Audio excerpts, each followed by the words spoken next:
The Fake Baseball Podcast is brought to you by Underdog Fantasy. Underdog Fantasy is the easiest place to play fantasy sports. It's also the fastest growing fantasy app in the industry. Underdog Fantasy is the best and easiest place to play fantasy sports. Underdog Fantasy lets you draft a fantasy dream team in just minutes. Sign up with promo code FAKEBASEBALL to claim your special pick, plus first-time deposit offer up to $250 in bonus cash.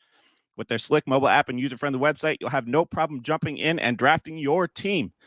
Double your play, double your fun. Sign up with promo code FAKEBASEBALL to claim your special pick, plus first-time deposit offer up to $250 in bonus cash. Must be 18 and over, 21 and over in select states, and present in a state where Underdog Fantasy operates. Terms apply. Concerned with your play? Call 1-800-GAMBLER or visit www.ncpgambling.org. Arizona 1-800-NEXT-STEP or text NEXT STEP to 53342. New York, call 24/7 Hope line at 1-877-HOPE-NY or text HOPE-NY to 467-369. What is up, everybody? I am out of breath because my house has 2 sets of staircases in it, and I'm out of shape. It is Blake Meyer, and I'm doing my best to get my breath back right now. If you haven't noticed in the live, or if you don't hear his voice right now, Dylan is not here today. He is off coaching his baseball team. We're wishing them good luck. They had a game today on Monday, and he could not make it, but he will be back for the next episode. With me instead is special guest, a man I've been trying to get on for, and I think it's been 3 months now, Dalton Feely from Jomboy Media. Dalton, happy to have you on. How are you doing today? Blake, I'm doing good, man. Yeah, it's been a little bit. We're trying to get it going. You got a family. My baseball schedule has been really tough for both of us, so we finally got it. Super excited to be here and talk some ball, man. I'm pumped.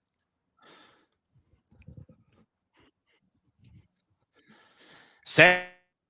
Like this is one of those ones that's a long time coming, and I know we just had Jolly on last Monday, and he told me that I needed to get you to come on here since he did it, and here we are. This is the man that Jolly Olive last week did call a natural athlete and the king of the warehouse games. So I'm going to start off by asking you about that. Let's just get right into it. Slap ball, MVP. Break it down for me. How did that MVP season, how did it feel for you? I think that was the first time thing you guys played. How did it feel for you? And what are your expectations for next season? Yeah, slap ball like that. What was so cool about that adding us to warehouse, this tournament was the first time we've done it before. So it was a new sport for everybody, and everyone was trying to find out like the nuances within the game. And when we were like working through the pre-draft process, like, all right, who's good, who's not. There's so many different skill sets, whether if you're a thrower or if you're a good slap shotter or if you're a good goalie defender, having good cardio, all of that came into play. I guess for me, where it came into effect was that I have a lively arm. I'm not the biggest guy in the world, but I get a little velo on it, a little sidearm shot, and I'm lengthy, so I could be a and it just worked out for us. Caught a championship while we're at it. Yeah, it was electric to watch on my end. I watched all the highlights. I watched all the videos. I watched everything you shared on Twitter. I've seen it all over the place. It looked like a blast, and I love how into it you especially were. You were that was a battleground out there. You were into it. How much outside of practicing with everybody else did you practice a little on your own behind the scenes, or did you only practice kind of when everybody else was getting out there practicing? No, it was the warehouse. That's it. The only thing that I try to do for like a game like that or ball and play and is really just run a little bit, just make sure my lungs are in the right spot to be able to compete at the best level I can. The one thing I just try to give, energy and I try to give you effort, the 2 E's right there. And it just worked out. Jake drafted me for slap ball, and I gave him everything we had. Game-winning goal in the championship. You couldn't write a better script, or you couldn't write a better story. Hey-o.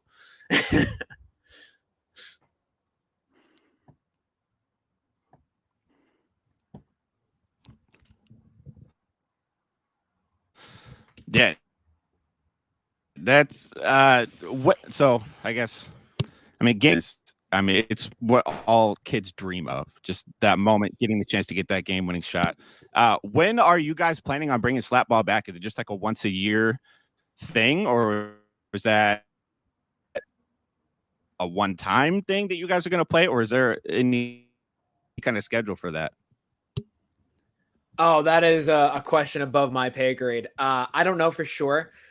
It's a game I like, and I'm not just saying that because I played well in the last one we did. But it's really fun. I think a lot of people who watched it enjoyed it because I think it's, different than the blitzball content that is really what the Warehouse is known for. It's a little bit of a different type of game. I think blitzball is like the baseball-oriented game in the Warehouse, where slapball is some sort of basketball, football, hockey vibe. It's nice to incorporate that into the mix too.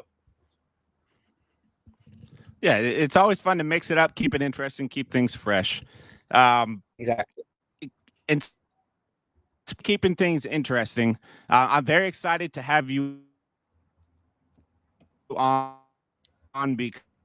because me and my co-host Dylan joke all the time about the Arizona Diamondbacks themselves into like a version of the Seattle Mariners that we always wish we could have. And what better to bring, or who better to bring on than the man that was just called a reverse jinx by the Diamondbacks broadcast? Was that last night that they called you that? You're the perfect person to bring on for this. Yeah, it was yesterday. First of all, just getting right into that. How did you feel hearing that? Because that was crazy. So I guess the backstory was I put on Twitter before the game. I was going to listen to the radio. Prior to the series, the offense had been for the Diamondbacks had been really bad. They had scored 9 runs in 6 games. It had been a sluggish fest versus the Rangers and versus the Marlins, 2 teams who haven't been good this year. And so I said Sunday, you know what? Let's change the script a little bit. I'm gonna listen to the game. I won't watch. I'll listen to it. And I put it on Twitter, and I guess the people at the Diamondbacks saw it, and Chris made a joke about it on air, and I was like, "Are you kidding me? I'm getting flack for that? That's crazy." A reverse jinx, and for you to be able to find the clip so quick to share on Twitter was crazy. Yeah, yeah. I was listening. Yeah. I heard. I mean, numbers don't lie. Numbers don't lie. Right. Exactly. So with this Diamondbacks team, then, what were the expectations coming into the season, coming off of the World Series last year? Because I know you guys made it to the World Series with not like the craziest record in the world. You weren't a 100-win team and all that, and you didn't necessarily do a ton to build off of that with your roster this year. I mean, you added Gino, a few little pieces like that. So what was the expectation coming into this year, and have you feeling kind of par for the course, or are you still hopeful for the rest of the season? I think the vibes were so high going into the year because obviously you're at the top of the roller coaster where you make a World Series appearance, somewhat of a Cinderella story. You get in at 84 and 78, last wild card spot, and you run the gauntlet in the National League and make it to the World Series. Amazing. So then you go to 2024, the offseason, and you make a couple moves. Now, I don't want to play the big market, little market game, obviously, right? There are some franchises that splash. Yeah. Not known for their splashes. I mean, mind you, they've had Greinke and Bumgarner over the last few years, but they're not a team that actively spends historically, right? But they re-signed Gurriel Jr. They trade for Suarez. They signed Monty late in the offseason. They signed Erod, who hasn't pitched yet early this offseason, to a 4-year deal. So based on how active they were this offseason, expectations were high. I said 90 wins should be a very realistic goal. And 90 wins is a team that should be the wild card, pending a crazy National League, unbalanced National League. In terms of, is it par for the course? No. I think it's been not good at all in comparison to what I was hoping for. But listen, we're about 60 games in. There's 100 more to go. The dog days of summer hasn't hit yet.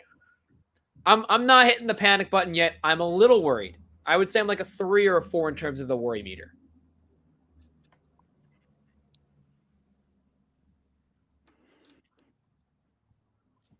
That's not terrible then. I mean, like a 3 or 4 obviously isn't great, but like it's still early enough in the season that things can turn themselves around. And I think I saw Corbin Carroll is batting 8th today. what do you think has been going on with Corbin Carroll to get to this point, to go from what he had last year, which is a historic rookie season, to now? Is there something that's changed, or what are we looking at here with Corbin? There's going to be the speculative rumor about him. Like, is his shoulder okay or not? I do think now, I don't know for sure. I think that has to be playing a part, because to have a guy go from having a historic rookie season, winning rookie of the year, to being, and I literally hate to say this, obviously, one of the worst hitters in the National League. It's crazy. You can't do a full 180 like that. There has to be something more than just mechanics or just mental. So I think there's a physical component to it. I don't know for sure. That's just more of a guess than anything else. But I will say, in terms of looking at Savant, trying to do numbers research on it, that high fastball, the inside fastball, he's not getting to nearly as much. And he's struggling on that low breaking ball pitch. So if you're not hitting the high fastball and you're not hitting the low breaking ball in the 2 strike counts, you're not going to have success in the major leagues. And that's been his problem so far. You get very easy to pitch to when you have weaknesses that are that, I don't want to say simple, but when you have weaknesses that are that easy to pitch around, it becomes very easy to get you out no matter who you are. And I am in the camp that does believe that there is still something wrong with that shoulder. Because he was on pace for like a 30-50 season last year, if not more. Then the shoulder injury happens, and then I think he hit like 2 home runs for the rest of the year, and then only 1 or 2 in spring training, just nothing. At one point, he went like almost 400 plate appearances with 5 home runs. Something has to up. It can't just be like he got lucky for 4 months last year. I don't think that's the case. So is this going to be a version of Corbin you think we see for the rest of the season then? Like somebody that hits at the bottom of the order, or do you think there is hope that he could get back to that leadoff guy that can be productive? I think we're talking about luck, right? I think we've seen way crazy versions, both the good and the really good and the really bad of Corbin. I think as bad as he's been, there's a little positive regression for luck. I think that he'll get a couple bounces his way. He'll get a couple calls his way. Early in the year, he wasn't getting any help in the with umping either. And I know a lot of people get that, but there are some high pitches where Corbin physically can't hit it that are out of the zone that are being called a strike. And that's it. Mentally, that's going to screw up a hitter. Yeah. But back to your point, if you told me he'd be batting under 200, 60 games into the season with under a 600 OPS, no way. Would not have believed you if you told me that. So I don't think that's going to stay the whole season. Gosh, I hope not. Hoping he can get those numbers right. Let's try to get to 250, maybe 750 OPS. We'll see. Maybe batting 8th for the first time since like May 4th, May whatever, can help turn this around again.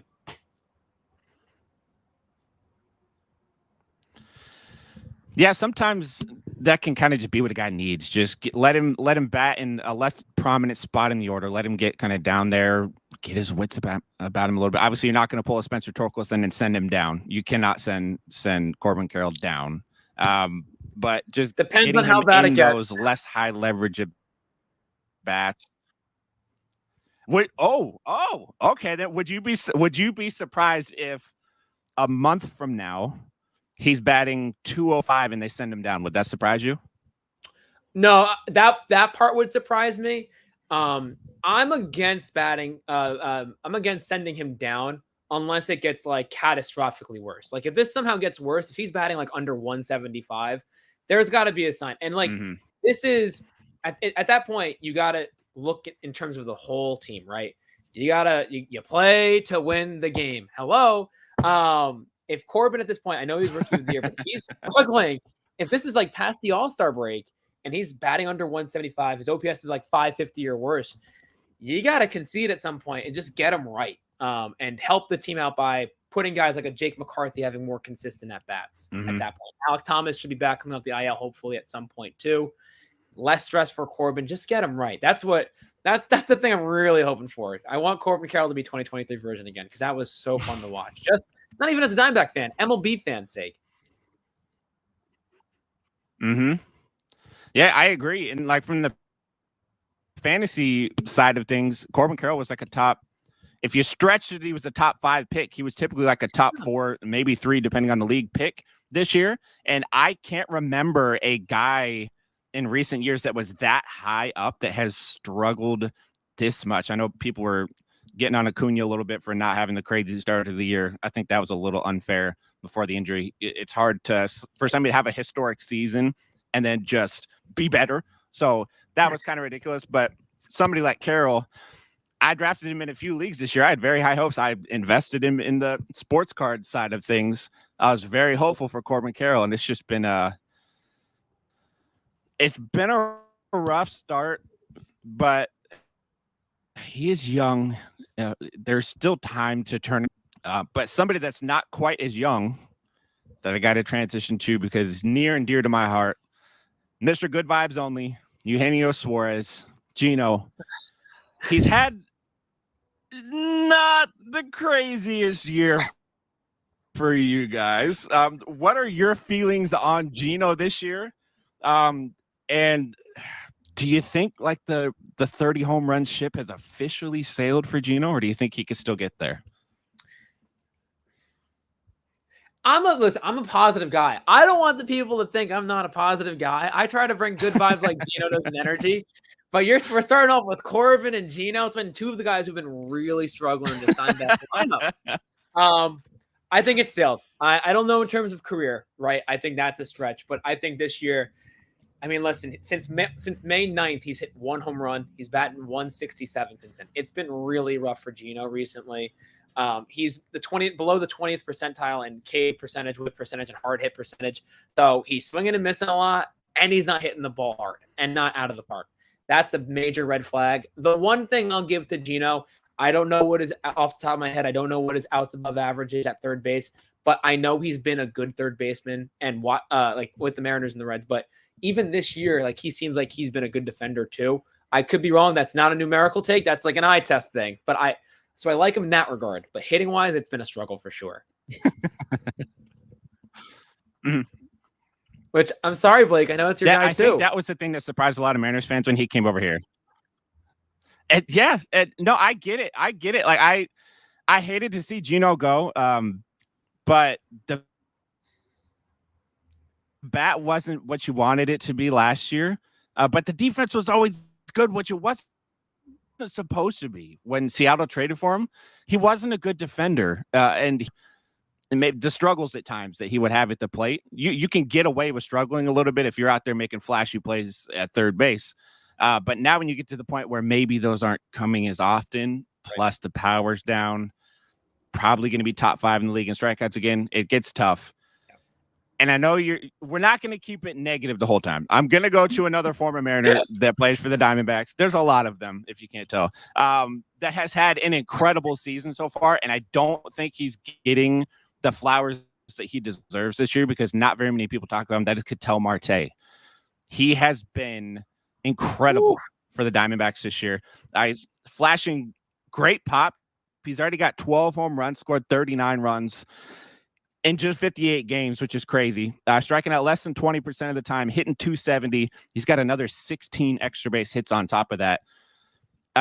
Is Marte somebody that, do you think this is production, I guess I should say, that he can keep up for the entirety of the season? Because this is like career best level territory for him. Do you think he can keep this up, or a little bit of regression at some point? You know what? I do think this is going to be continuing throughout the year. The power surprised me at the rate it's been so far. He hasn't been really known as a power guy since 2019, the juice ball year when he had 32 home runs. I believe he came like 4th in MVP, and people don't talk about that, him having such a great year in 2019. But the problem with Ketel hasn't really been play. It's been more so being healthy and playing at the same time, because he's played through some injuries between 2020 and 2022, which have caused his numbers to be way worse, which people are like, oh, is he a good player or not? Last year, it was kind of his first year healthy since 19, and he had a great year. He hits like 25 home runs, bats near 280. Obviously has that great postseason run, the longest hitting streak in postseason history to, I believe, the start of a career. And he carries that over from the postseason, having a remarkable start.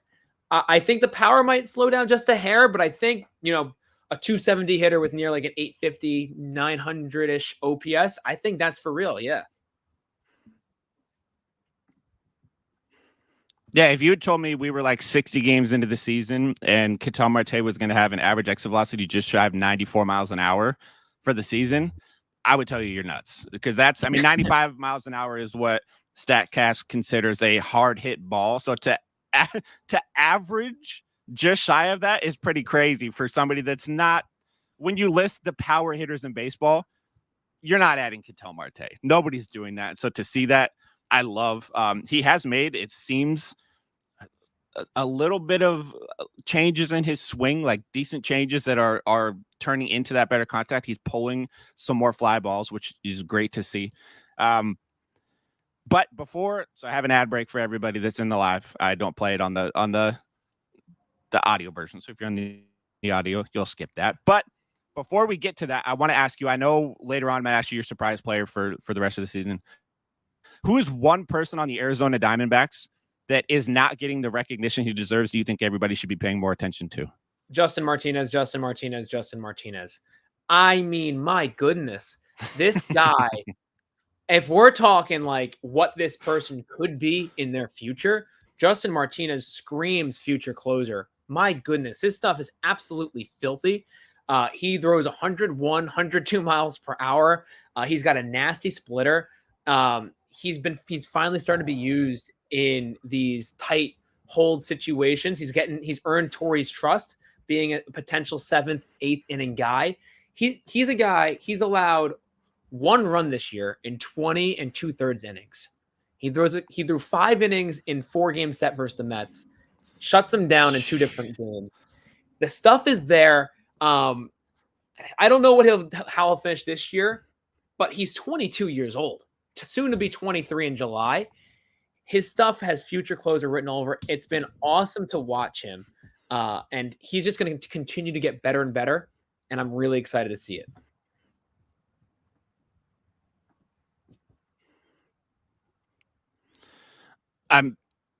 That's a great name to throw out there, because I work in the baseball industry. I spend a lot of time researching a lot of players. I've never heard Justin Martinez in my life. So you just put me on to a player that I need to pay attention to. And a quick check of his stats, like you said, the dude is disgusting.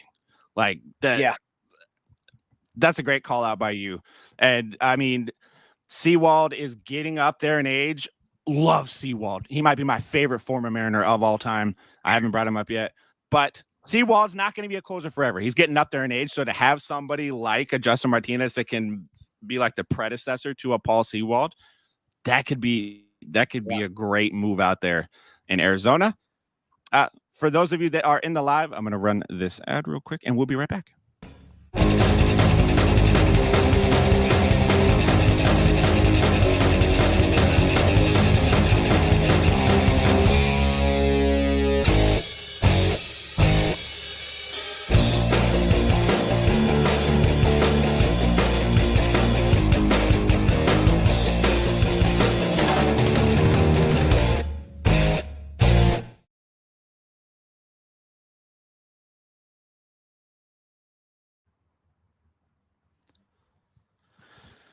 All right. So we talked a little before the show and asked you about fantasy baseball. You did say that you play fantasy baseball and you are in a points league, correct? I believe that is what you said.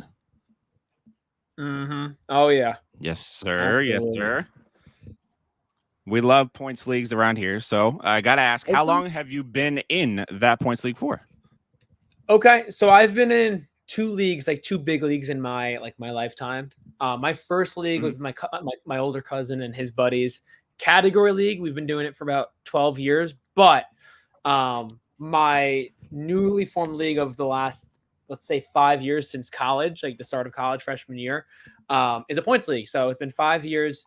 Semi-dynasty. I'm always bad with mixing up terms for fantasy leagues. We get 5 keepers.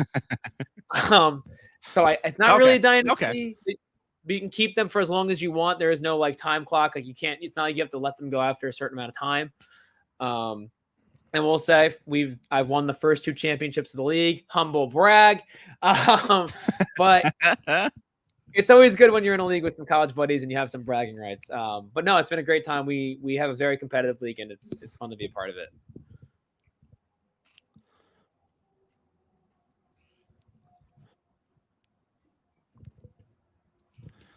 Yeah, a competitive league with your buddies is maybe the most fun out to. Like, you can be in all the industry leagues in the world, all the different leagues in the world, but like I'm in one that has like my dad, my boss at my day job, and a couple just like people that I know like in my day-to-day life. And there's not a funner league than I'm in. No offense to the people that are here that are in our listener league. I love our listener league too, but there's just nothing that beats.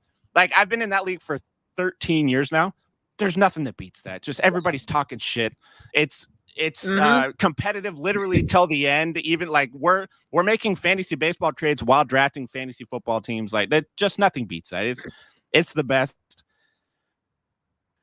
That's awesome. And the fact that you play in a points league, I do like, because like we're so big over here on points leagues, because I do think that points leagues are what can bridge the gap between fantasy football and fantasy baseball. Points leagues don't get enough love. Everybody loves fantasy baseball for the category aspect of it, which you can't really do in a football league. But points leagues, if you're trying to bring a larger audience over to like a fantasy baseball setting, letting them know like, hey, there's a way that you can play fantasy baseball that's like fantasy football. At the same time, you score points the same way. Like mine's a weekly league. Like, games lock or lineups lock Mondays when first pitch happens. And so a weekly points league, you just set it and just watch it run its course. You don't have to do lineup changes every day and all that, which you can, which is cool. But yeah, just stuff like that is really fun. So I try to get every chance I can to talk about a points league when I can.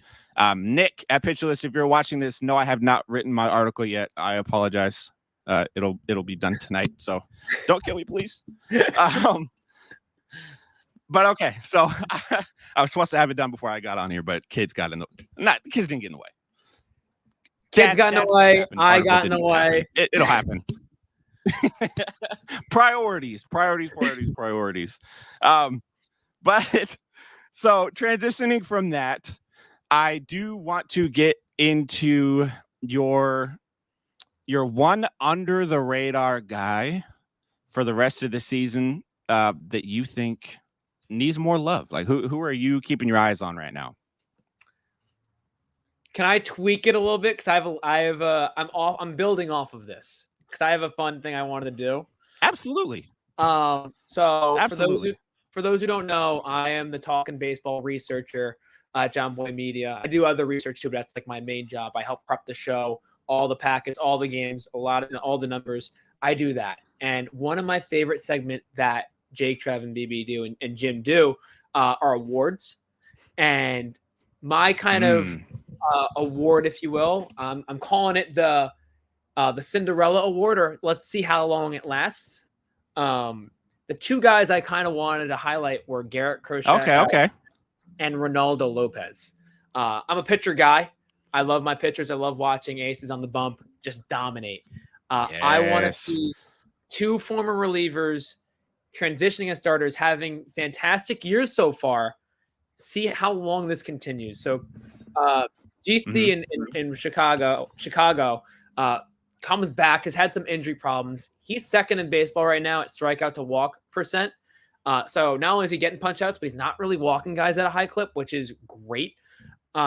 He's already exceeded his innings, career inning total, maximum, in 2021.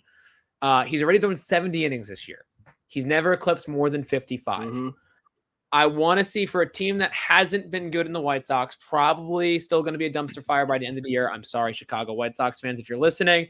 Let's see how long they let him roll, because he's been really good. But for a team that might not be in it come August and September, and for a guy who's had injury problems, how long are they going to let him go? He's been great. Injuries have been the question. That was going to be my question about Crochet. Do you think he can get to, let's say, 130 innings this year, and then do you think he ends the season on the White Sox?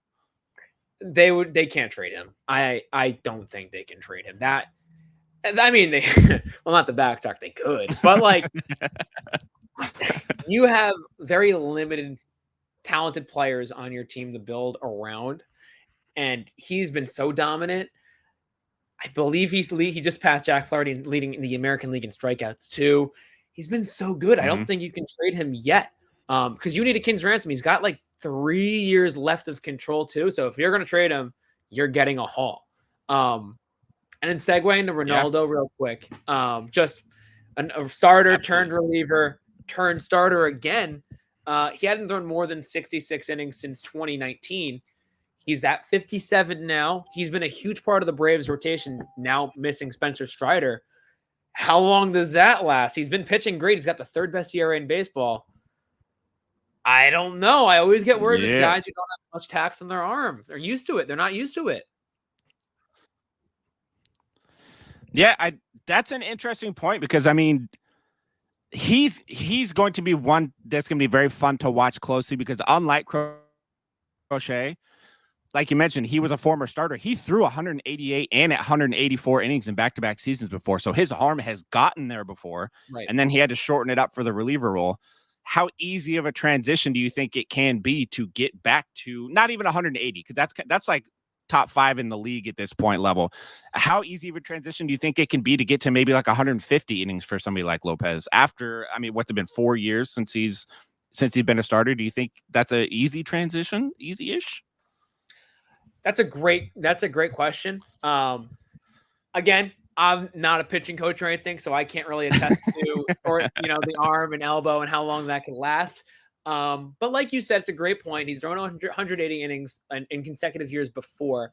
And he's been stretched out. When the Braves signed him for that 3-year deal, they had announced when they signed him, I think back in December, that he was going to be stretched out as a starter and fighting for a rotation spot to begin the year anyway. So they're building. It's not like it was the beginning of the year, Strider gets hurt, and then they're like, okay, Ronaldo, you're now in the rotation. You're going to be stretched out as a starter. They've kind of planned for this prior to the season, so I think that gives him a better chance of him throwing 150 innings-ish. I think he can do it. I don't know if the results are going to be good, as they're going to be fatigued towards the end of the year. But the Braves need him. It's not like with Crochet and the White Sox where they're going to be out of it. The Braves are going to be fighting, and they're going to need Lopez come September and potentially October to throw some big games and big innings.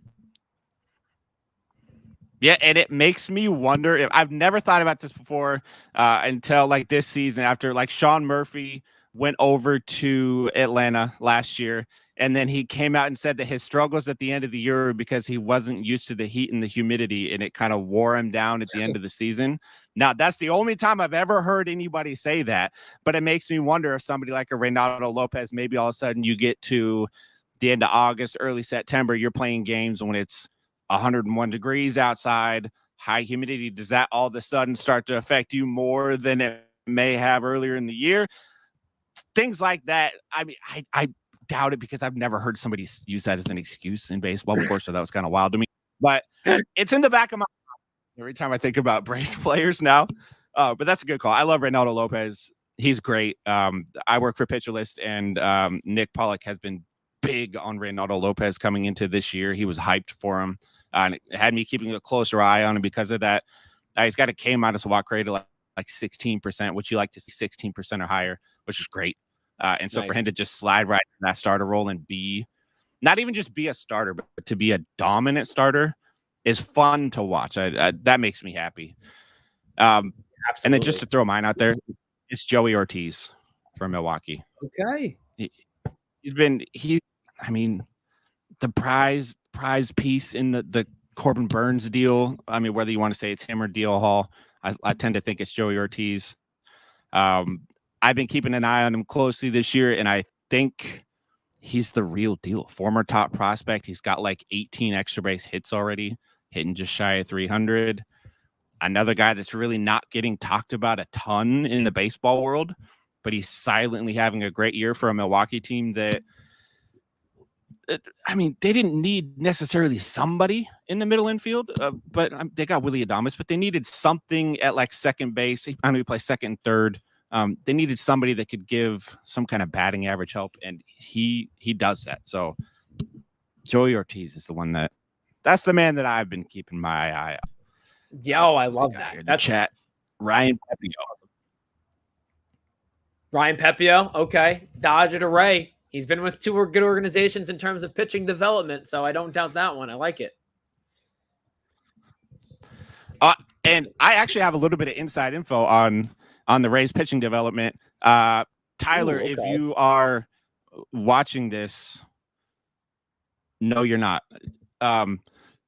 We may or may not have had a pitcher on the podcast before. I won't give like crazy details. We may or may not have had a pitcher on the podcast like before spring training. I've kept in touch with him quite a bit since he came on, and he got signed by the Rays, the AAA organization. He's with Durham right now. He's a reliever. He'd been with the Royals, been with Cleveland, been with he was with Arizona last year in AAA. And now he's with Tampa Bay, and he said he's been very successful so far in the minor leagues. And he said Tampa Bay just keeps it easy. It's the one thing that not a lot of people talk about. They have like these very analytical guys on staff, if I could say the word. And so you think it's going to be like this big in-depth concept of like, you need to throw this at this angle and do this and hit this spot right here. And he said what they do is they just use the analytics to figure out the simplest way for their guys to be effective. And they have a pretty damn good track record, if you ask me. So Tyler, don't kill me for saying that on here, but I've been like holding it in because I thought it was such a cool thing, and everybody's always curious what the Rays are doing. So there's a little bit of tea for everybody that's watching this. But yeah, Dalton, it has been awesome having you on the podcast. I appreciate you coming on here and talking some baseball with me. Why don't you tell the people where they can find you and where they can find your content? Oh, first off, thank you for having me. It was a blast talking ball. I always love the opportunity. I'm very happy we were able to hammer out a date because this has been a blast. Thank you. Yeah. For me, DFeely14 on Twitter, Dalton Feely on IG, and then all Jomboy media stuff, whether it's talking baseball, warehouse games, whatnot. You can find it Instagram, YouTube, Twitter, all of that jazz. That's where you'll see a lot of me. Yeah, go follow him. If you're watching live, great follow on Twitter. Been following Dalton for a while. Full of baseball information and a lot of in-depth baseball stuff that you don't get from, you don't get from me because I suck at tweeting. So he's got a ton of great baseball information over there. Deep Arizona Diamondbacks insight too, which is always fun. Yeah. It's always fun to read. I let the fandom show a little bit. It's okay. Sometimes you have to. I know the whole unbiased media thing, but sometimes it's fun to be a little biased. It's okay to have a team. It's okay. Admit yourself biased. Why not? Yeah. Yeah, as long as you admit it. That's all that matters. And then you admit it and you get called out on the broadcast by the radio team. So there you go. Stop. Make sure you guys hit subscribe if you're watching on YouTube. Hit follow if you are on Twitter. You can find us on all of our socials at Fake Baseball on Twitter, at Fake Baseball Pod, everywhere else. I've never said this on the podcast before, but I'm going to be live on TikTok tonight answering fantasy baseball questions. I went live on Saturday while I was writing my Fantasy Pros article, and I had 1,100 people watching me, which was insane. Wow. So if you guys want to come hang out at Fake Baseball Pod on TikTok, I'll be over there just doing whatever, answering baseball stuff. So go check that out. Use code Fake Baseball. And I almost forgot. I'm partnered with a company called Sorare. We're doing a crazy giveaway, and they're letting me do it. I cannot believe it. If you live in Washington State, I know it's a very niche setting. I am giving away a Julio Rodriguez signed baseball and 10 pairs of Mariners tickets. All you have to do is go to my Twitter, sign up for Sorare with the link on my Twitter. It is completely free. It costs you nothing. You put no credit card info in, none of that. Sorare is like card collecting mixed with fantasy baseball. Go check that out. Go sign up. Get your chance to win some of those awesome prizes. And until next time, I will catch y'all later.